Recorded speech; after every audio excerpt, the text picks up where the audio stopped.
반갑습니다. 이원주 세무사입니다. 이번 시간에는 70페이지 비유동자산을 시작합니다. 우리는 지난 시간까지 유동자산에 대해서 열심히 공부를 했고요. 비유동자산은 유동자산에 비해서는 조금 양이 적습니다. 그래서 마음 편하게 보셔도 되는데, 근데 난이도가 사실상 유동자산보다는 조금 어렵게 나와요. 많이 어렵지 않습니다. 조금 어려운데 그리 어렵지 않으니까 한번 도전해 보시는 게 보셔도 뭐 부담 없이 보셔도 될 것 같고요.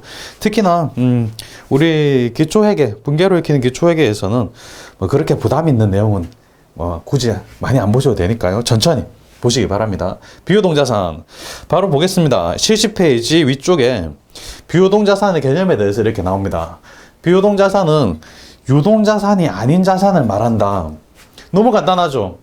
유동자산의 개념은 우리 굉장히 복잡하게 봤습니다. 뭐 1년 기준 또는 뭐 정상영업 주기 기준 이런 거 쭉 봤는데요. 비유동자산은 아무것도 아닙니다.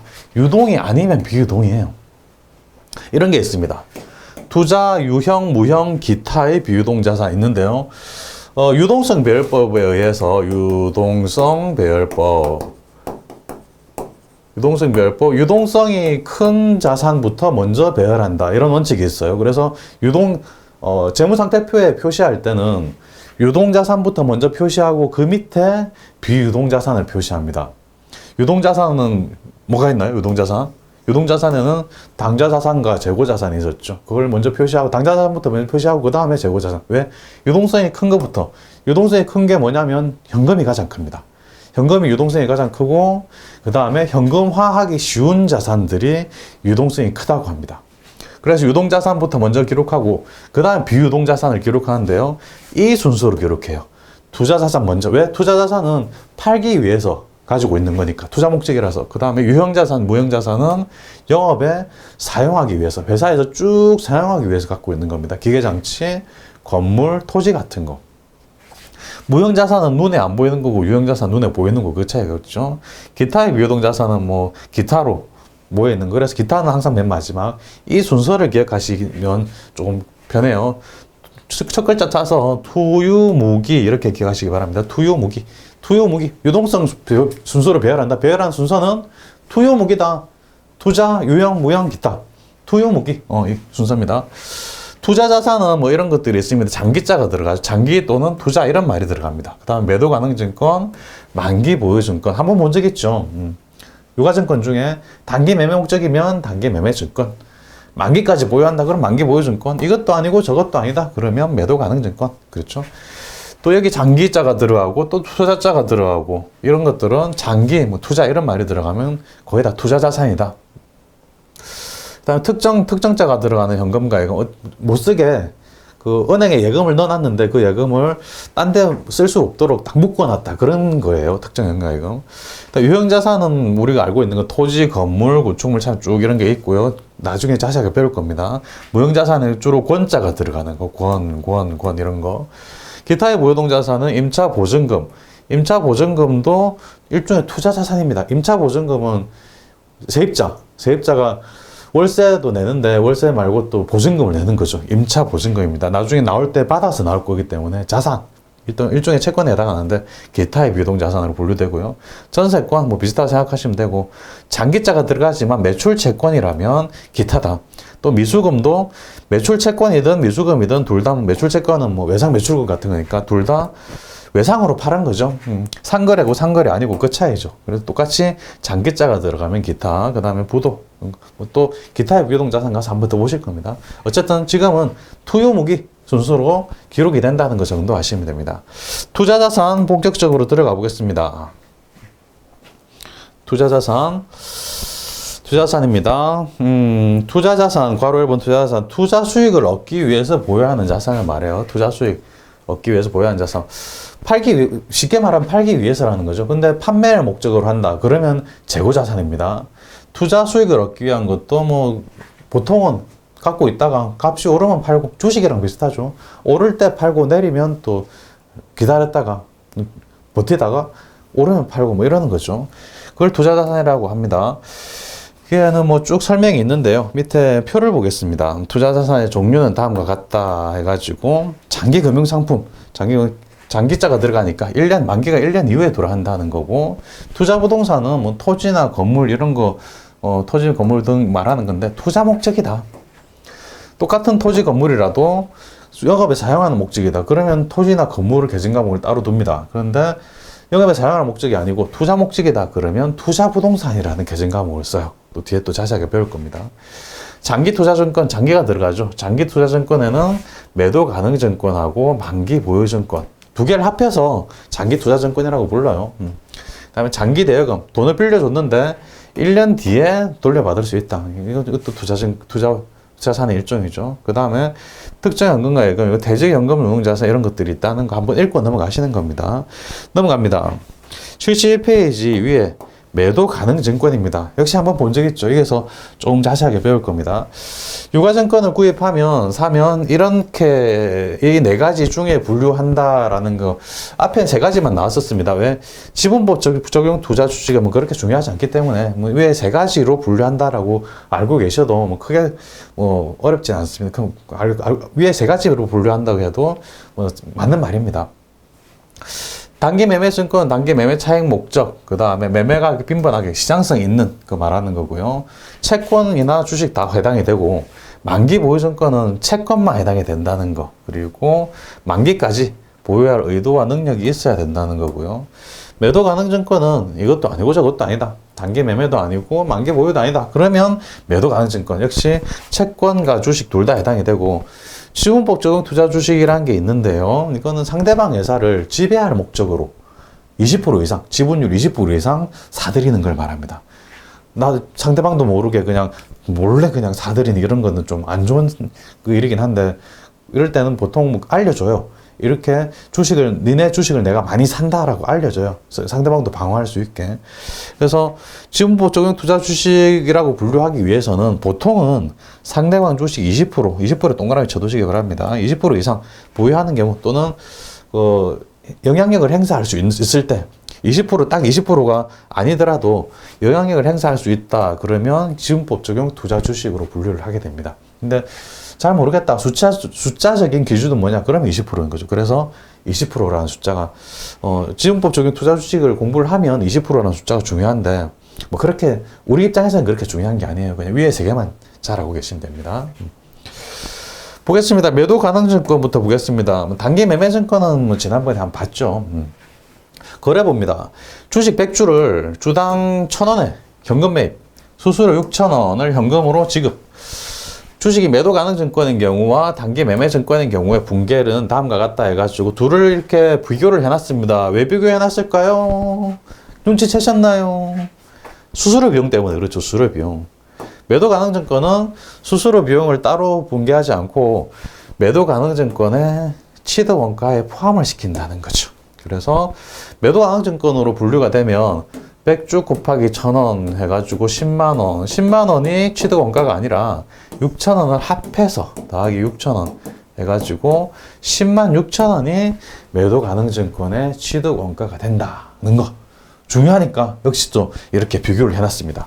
단기 매매 증권은 다르다. 단기 매매 증권은 수수료 비용을 따로 6,000원을 따로 분계하고, 단기 매매 증권의 취득 원가는 10만원으로 정해진다는 거죠. 수수료 비용을 포함시키는지 아닌지 역시 달라진다는 거.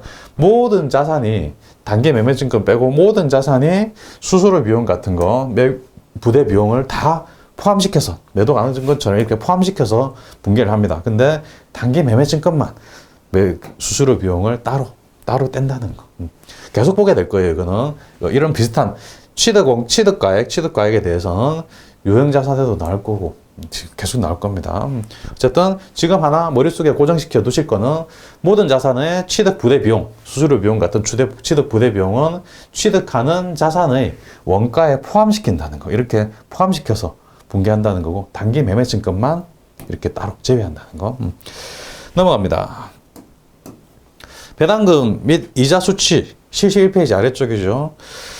그래 보겠습니다. 배당금을 수취하면 배당금 수익이고요. 이자를 받으면 이자 수익이죠. 지금 보겠습니다. 배당금 10,000원을 현금으로 받고 이자 5,000원을 또 현금으로 받았다면, 분계는 현금 받은 거는 차변으로 들어오죠. 현금 받은 거 이렇게 적고, 배당금 수익 또는 이자수익, 수익은 대변이니까 이자수익 이렇게 분개한다는 것을 보여드리는 겁니다. 다음 페이지 넘어갑니다.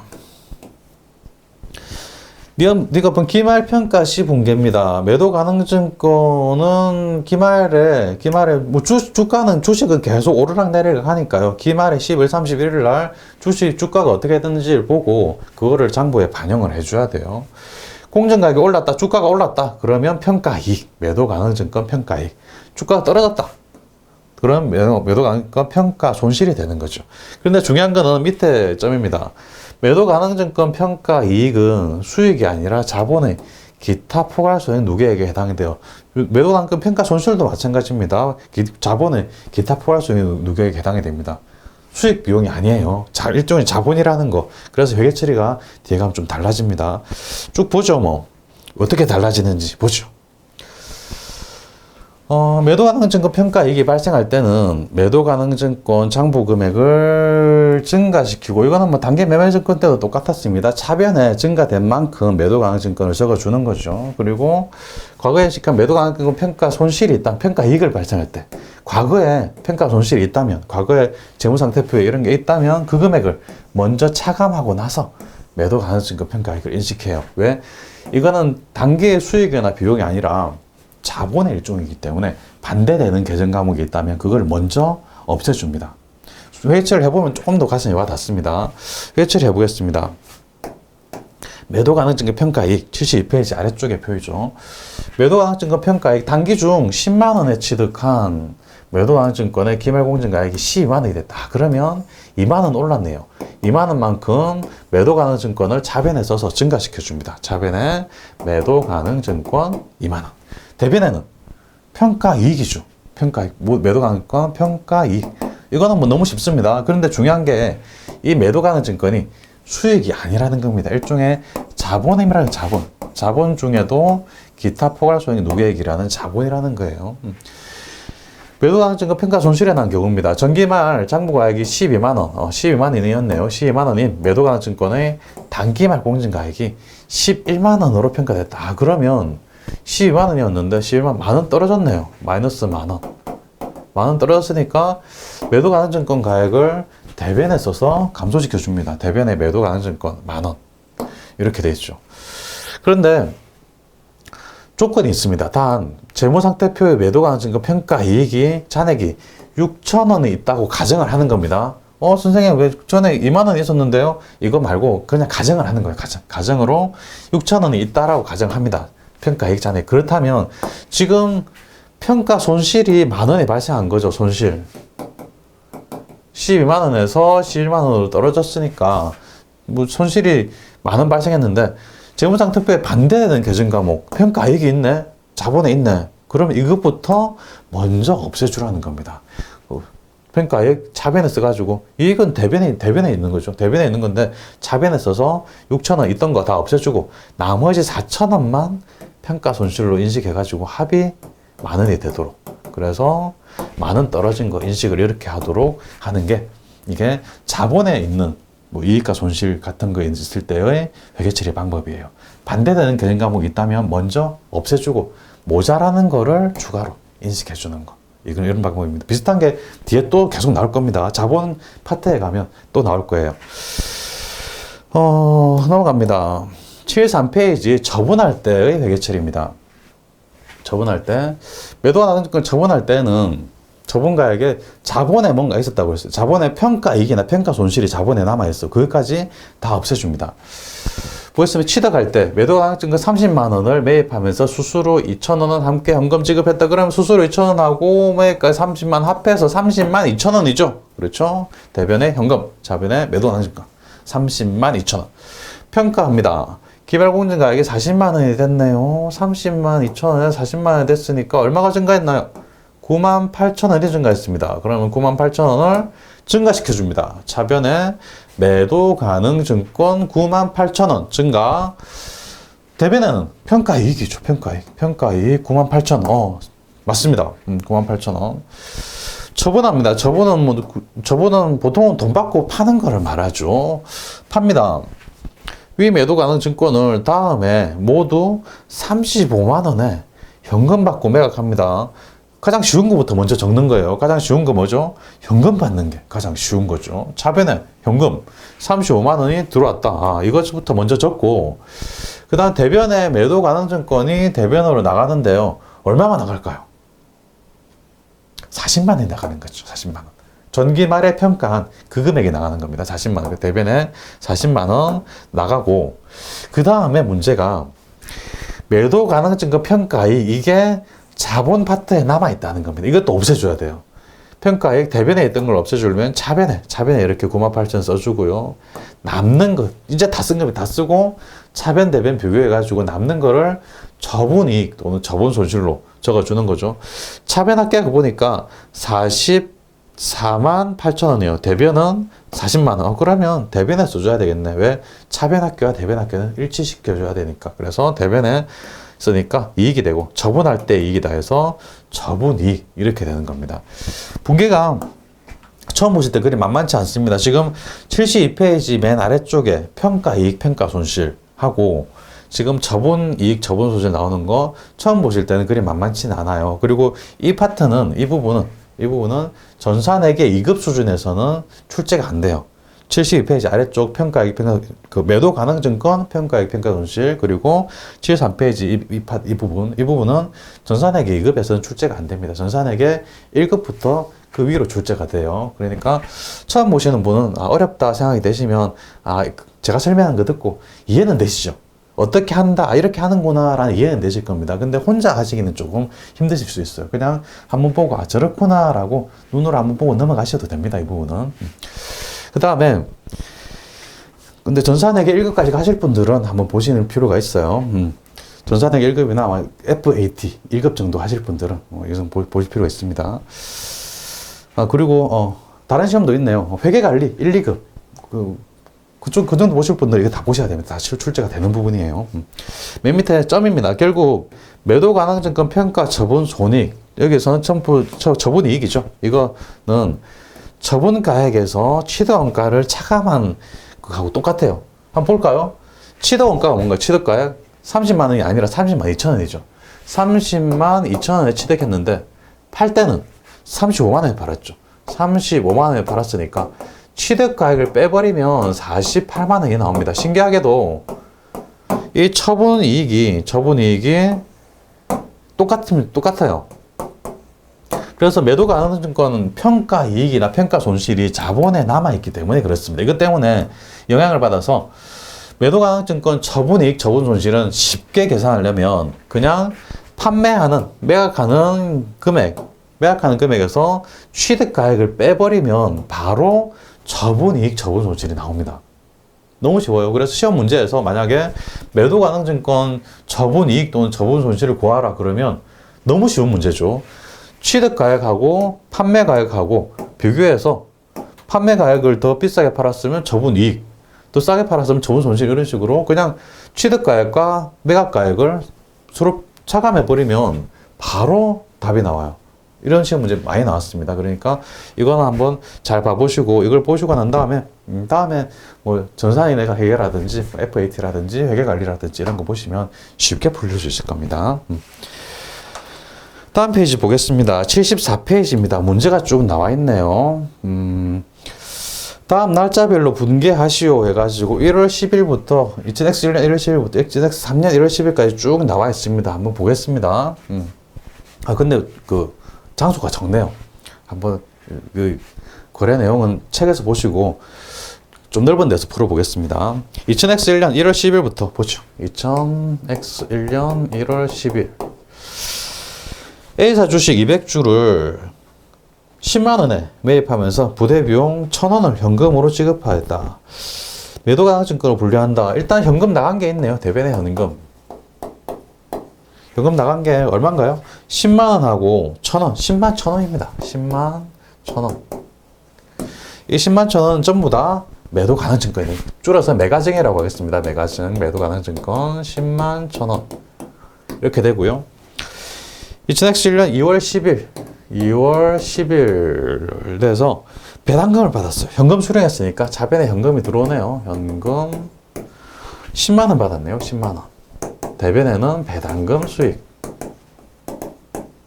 수익 10만원. 2000X 1년 12월 31일입니다. 기말이니까 평가를 해야 되겠죠. 기말에 A사 주식 공정가치가 12만원으로 평가가 됐습니다. 12만원. 기말 가액입니다. 그러니까 12만원을 맞춰줘야 되겠죠. 지금 10만 1,000원으로 되어 있습니다. 10만 1,000원짜리가 12만원으로 올랐으니까 차액 12만원 빼기 10만 1,000원 하면 19,000원.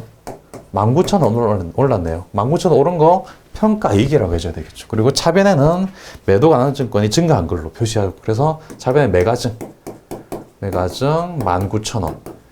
대변에는 매가증 평가이익. 매가증 평가이익 19,000원. 이렇게 분기하면 되는 거 쉽죠? 근데 중요한 거는 이 매가증 평가이익이 단기의 수익 비용이 아니고 자본의 일종이라는 거. 자본의 기타 포괄적인 노객이라는 거. 그게 중요한 거죠. 그래서 나중에 평가 손실이 날 때는 서로 상계시켜주는 그런 게 있었죠. 계속합니다. 2000X 2년 1월 4일. 2000X 2년 1월 4일입니다. 1월 14일이네요. 14일. A사 주식 100주를 현금 7만원에 매각했다. 100주를 매각했는데 처음에 200주를 샀었던 거예요. 중요한 게 처음에 200주를 샀어요. 200주 중에 100주를 매각합니다. 그게 중요해요. 그래서 12만원이 지금 장부 금액인데 절반. 이건 200주죠. 200주.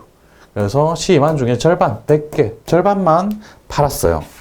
그래서 팔았으니까 매도 가능증권이 대변으로 나가겠죠. 대변의 매가증. 절반, 12만원의 절반, 6만원이죠. 6만원. 6만원이 대변으로 나가고요. 현금 받는 게 100주를 연금 7만원에 매각했으니까 현금 들어오는 게 7만원. 100주를 7만원에 이렇게 매각했어요.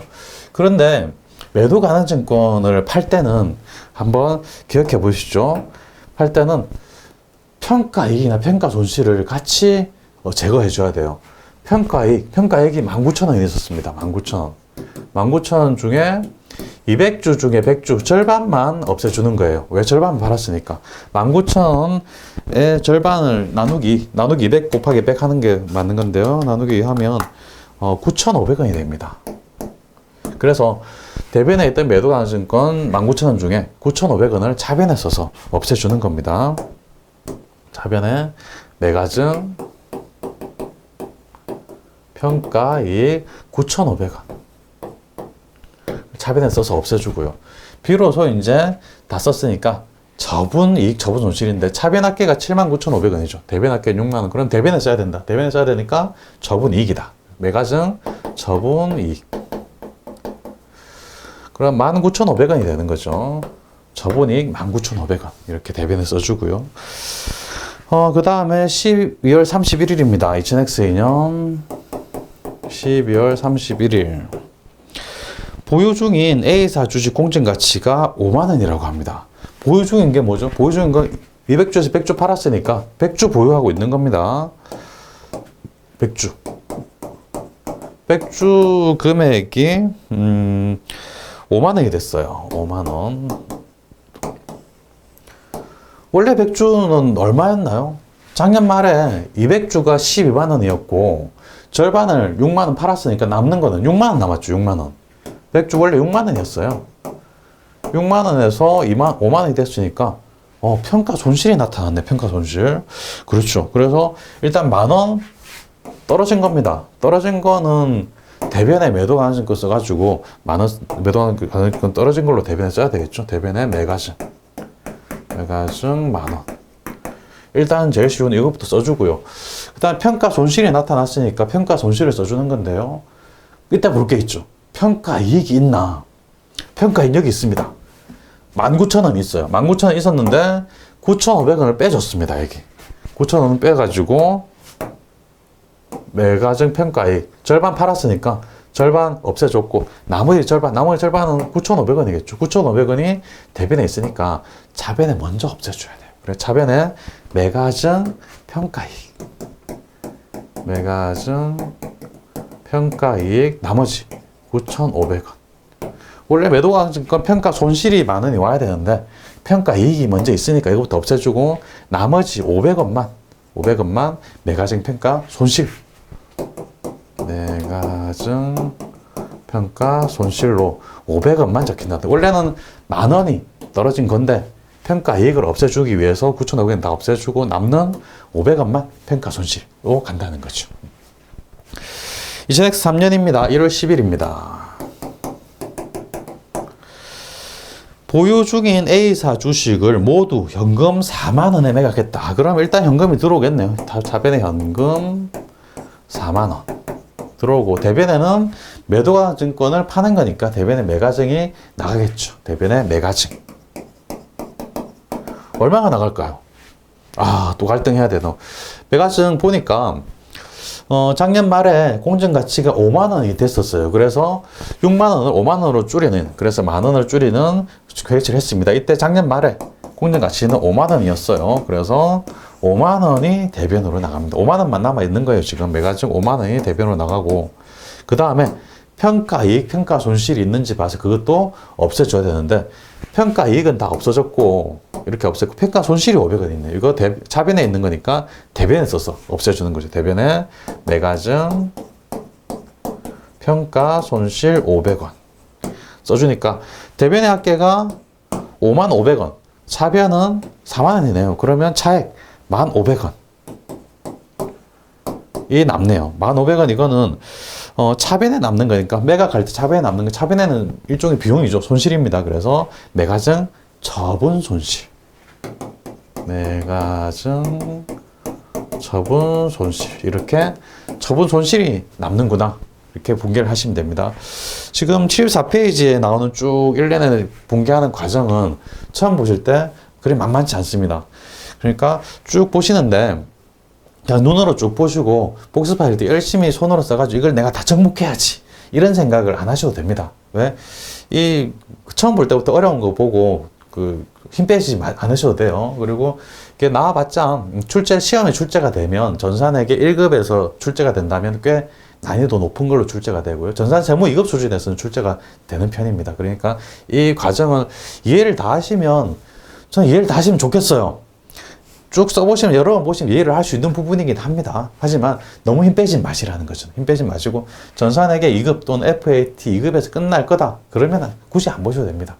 회계관리 1급, 2급을 다 따야 되겠다 그러면 보셔야 돼요. 근데 처음부터 힘 빼지 마시고, 지금은 기초회계를 하는 단계니까 한번 쭉 제 설명을 드렸었고, 설명 듣는 중에 이해가 되시는 분도 있고 안 되시는 분도 있겠지만 천천히 보시면서, 복습하실 때도 눈으로 한번 보시면서 굳이 손으로 쓰고 이해 다 정복해야지 라는 생각은 마시고, 이런 것도 있구나, 그리고 평가액, 평가손실은 서로 이렇게 상계하는 이런 과정들도 있구나, 복잡해 보이네, 넘어가시기 바랍니다. 괜찮습니다. 넘어갑니다. 투자부동산입니다. 75페이지죠. 투자부동산 아무것도 아닙니다. 너무 쉽습니다. 투자부동산이란 영업활동과 상관없이 동그라미, 투자목적 동그라미, 영업활동과 상관없고 재고자산도 아니고 유형자산도 아니고 그냥 투자 수익 목적이다 이럴 때 토지나 건물 등을 샀을 때 그냥 투자부동산이라고 해가지고 그냥 합해서 적습니다. 취득, 장기 투자 목적으로 토지를 100만 원에 매입하고 대금 1개월 외상이라는 거죠. 1개월 후에 지급하기로 했다. 상거래 아니죠. 상거래라면 상품, 제품, 원재료 이런 거래 아니죠. 상거래 아니기 때문에 외상일 때 미지급금입니다. 대변에 미지급금. 차변에는 그냥 투자 부동산이에요. 따로 토지 이렇게 분개하지 않습니다. 유형자산 파트 가서 많이 볼 텐데요. 유형자산에서 파트 가면 건물을 샀다. 그럼 건물. 토지를 샀다. 그럼 토지 이렇게 계정 과목을 잡습니다. 근데 여기 계정 과목을 투자 부동산이라고 잡는 거죠. 왜? 투자 목적이니까. 목적이 중요합니다. 그래서 판매할 목적이다. 그렇다면 재고자산. 정상적인 영업활동에서 판매할 목적이다. 재고자산. 영업에 사용할 목적이다. 유형자산. 투자 목적이다. 투자자산. 목적이 중요한 거예요. 이 토지를 110만 원에 처분하고 대금은 1개월 또 외상이네요. 1개월 후에 받기로 했다. 그러면 상거래가 아니니까 미수금, 외상으로 받을 때 미수금, 차변에 미수금 110만 원. 대변에는 투자부동산을 팔았으니까 투자부동산이 대변에 가서 이렇게 팔았다, 없어졌다. 나머지 10만 원은 투자자산 처분이익 이렇게 붕괴한다는 거죠. 어렵지 않으시죠? 오케이. 좋습니다. 이번 시간은, 조금 어려운 걸 내용을 했으니까 매도 가능증권에 대한 좀 어려운 파트를 봤습니다. 한번, 이런 게 있구나. 라는 거 보시고요. 이번 시간 여기까지 하겠습니다. 수고하셨습니다.